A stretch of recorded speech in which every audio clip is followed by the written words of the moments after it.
Do I feel like I've been discriminated against in business in the past? Brother, sister, absolutely. I've been there.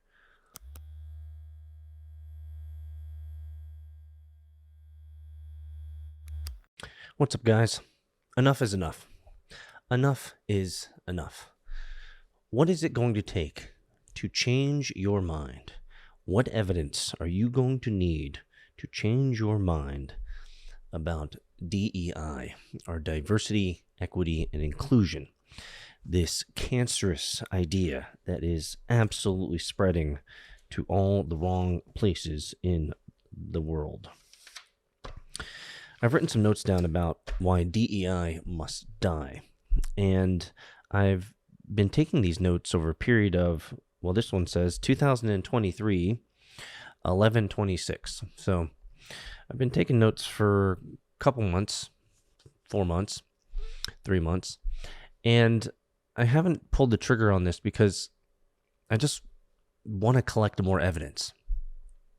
And every time I log on to X, Twitter, I get more evidence that DEI, diversity, equity, inclusion, as well as ESG, is absolutely a cancerous idea that is we are finally reaping the results of sowing these ideas and allowing these ideas to enter into the market. So what is DEI all about? Well, y'all have probably already seen or heard of Claudine Gay, who was the president of Harvard or whatever, and she was recently fired because she plagiarized. But she received the most amount of news coverage when it came to her very tepid and very concealed and very non-specific responses to the body of students that she has at Harvard that are doing anti-Semitic protests and these types of things. Now, that's not a topic that I'm going to get into right now. I just want to talk about DEI. Now, Claudine Gay, it's unfortunate because the reality is she was a DEI hire. She has, from history, the least amount of published papers, reports, articles, etc., and the least amount of accolades of any leader of Harvard has ever had, and she got the position. Interestingly enough, the surrounding support mechanisms and leadership around her are all women as well. Now, what that means, you can leave that up to your own devices. And this idea of DEI is, why is it so cancerous? Well, it's very simple. We are choosing people for leadership, functional job roles and job positions, all the way from the lowest plebe on the ladder all the way up to the CEO of the largest institutions on the planet. We are hiring these individuals based on an immutable quality, skin color, over merit, over capability, over maturity, over the functional ability to do the role exceptionally well. It is absolutely fascinating to me, my friends, how this has come about. But you could almost begin seeing the writing on the wall, even in the late 90s, when late 90s, certainly, and it certainly exploded about the 2008 to 2012 time period. But after 9/11, everything was focused on the war and all that stuff. But you could almost see it coming because people were beginning to hold their tongues about things, and we were finally seeing more exacting of affirmative action and affirmative action policies, and schools and institutions leveraging affirmative action more. You see, that is racist as well, by the way. DEI is racist. Let me say it how I say it. DEI is racist, and affirmative action is racist. It is promoting skin color, simply put. And what's so fascinating in all the in all the people that I've heard talk about this, about DEI, they use such flowery language about it. Like it's really simple. DEI, diversity, equity, inclusion, is not about diversity. It's not about equity, certainly, and it's not about inclusion. It's Orwellian. It's exactly the opposite of what it says. That's the Orwellian trope from 1984, is that you say exactly what it's not, but it sounds great at the same time. It's this interesting idea. But anyway, people use flowery language to describe this thing. It's very simple. Let me make it abundantly clear. You're choosing skin color over merit. That's it. Skin color over merit. Skin color over capabilities. Skin color over aptitude. Which is crazy to me. It makes zero sense. If we think about any of the professional jobs out there, professional industries out there, like doctors, right? Like lawyers, right? Like scientists, all colors of scientists, right? All types of scientists, right? We want the best working in these fields. And if you are a patient and you have a doctor, you want the best doctor. Period, full stop. You don't care what they look like. Frankly, if you knew for a fact that they were the best doctor on the planet and they only had one arm and they were slightly green, you'd still choose them because merit. You want the best. When it comes to, at the end of the day, self-preservation, you want to save your life, you don't care what they look like. You want to make sure that you get the best care. And we have this thing happening in airlines, right? You want the best pilot to be able to fly you from point A to point B, and you don't have to ever worry about, are they a pilot flying because of merit, or are they a pilot flying because of the color of their skin, or the gender or sex of who they are? This is absolutely nonsense that we now have to have these mental models, that we now have to think about these types of things. I find it to be absolutely fascinating that we've entered into this world. And so I wrote down 2 ramifications that I see as I collect data, right?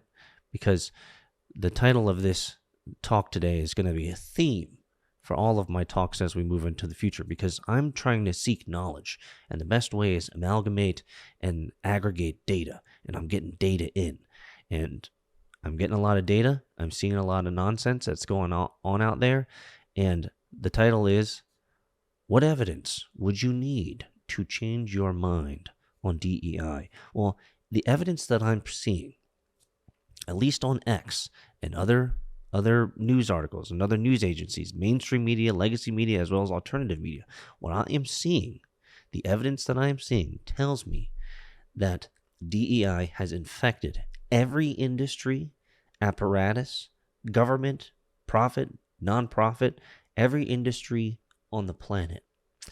And it is wreaking absolute havoc on leadership, growth of companies, effectiveness of teachers, whether they're professors, or I saw one today of this AP literature class, and this lady, that I guess the teacher had written down that you can write your synopsis to Hamlet either in Black English or what did she call it? Plain English. She says, and you can write the synopsis written in Black, if you're Black English, or plain English on the index card. Like, what is this craziness? We have laws being passed in other states where they're removing math and science and English requirements or grades. And don't be deceived. I'm no big fan of the modern educational system. But when you have no standards, or you lower standards, or you have no standards, then it is going to be very hard to discern who is the right person for the job, who is the right person that is going to be the most effective, that is going to be the most cost effective, that is also going to be the most profitable, is going to be bring the greatest value to your company. It's going to be impossible because there are going to be no metrics of merit or capability or aptitude, and we are just choosing people based on what they look like. What evidence would you need to change your mind that DEI is a bad, really, really, really bad idea? So number one, negative assumptions. That's what it's creating. The outcome of this terrible idea, DEI, is negative assumptions. We now will start creating negative assumptions about people. It's unfortunate. I don't want it to be so. It's sad. It makes my heart sad. Like, I don't want to have to go on a flight and see if the pilots are, let's just say, non-Caucasian and of a brown skin color, whatever the multivariant of that is, and think to myself, are they going to fly me with care and expertise? Or are they there because they're a diversity hire and I'm probably going to die? Or the chance of me dying, rather, is now significantly increased. Like, this is not a new model within my decision trees that I would like to have added in to that model, right? I just want to get on the plane. I want to put on my headphones. I want to listen to an audiobook and sleep. And I want to get there safely. You know what? Number two, the outcomes of DEI. And this was, I think this was probably pretty sophisticated for me to write. I said, injustices of the past rectified by more injustices. That's what DEI is in affirmative action and ESG is trying to correct, is that there are injustices of the past. Yes. Was there discrimination? Absolutely. Peace. We can all agree on that. But are we more racist today in 2023 than 1995? Are we less racist today in 2024? Sorry, 2023. 2024 than 1995? Are we less racist or more racist? Like, think about things. The overall cultural narrative, the overall cultural trajectory seems to be, at least to me, that we've gotten worse from a narrative perspective around race and discrimination. But just because there were injustices of the past, you're not going to rectify those injustices of the past by creating more injustices, because now you have an entire swath of the workforce. Let's just sit there, not even the educational aspect, but just the workforce. Now you have an entire swath of the workforce that is more than credible, more than capable, more than has the functional ability to do amazing jobs well, and they are being passed over by people less apt, less skilled, less proficient, and don't have the merit to be in those positions. And so, should we be surprised that quality will go down?